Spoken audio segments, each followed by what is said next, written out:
মানুষ না থাকায় গ্রাম পুলিশ দিয়ে খোঁড়া হয়েছে কবর।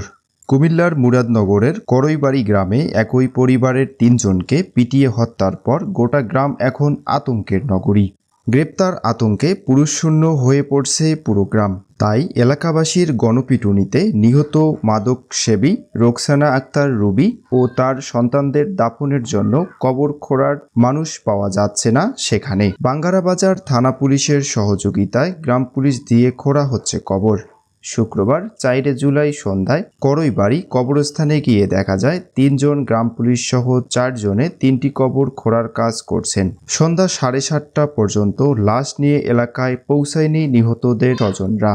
পুলিশ সূত্রে জানা যায়, ময়নাতদন্ত শেষ হলেও শুক্রবার দুপুর নাগাদ নিহতদের লাশ গ্রহণ করতে যায়নি কেউ।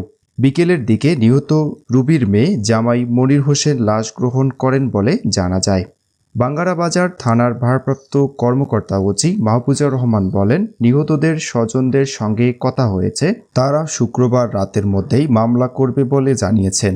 এ ঘটনায় আসামিদের গ্রেপ্তার পুলিশের অভিযান চলছে। প্রসঙ্গত, গত ৩ জুলাই সকাল ৯টায় মুরাদনগর উপজেলার বাংরা বাজার থানাধীন আকুবপুর ইউনিয়নের করইবাড়ি গ্রামে এলাকাবাসী হামলা করে। চিহ্নিত মাদককারী রোকসানা বেগম রুবি ও তার ছেলে রাসেল ও জোনাকি আক্তারকে পিটিয়ে ও কুপিয়ে হত্যা করে। এ সময় রুমা নামে রোকসানা আরও এক মেয়ে গুরুতর আহত হন। নিহতদের স্বজনরা এখানে এই ঘটনা মামলা করেনি।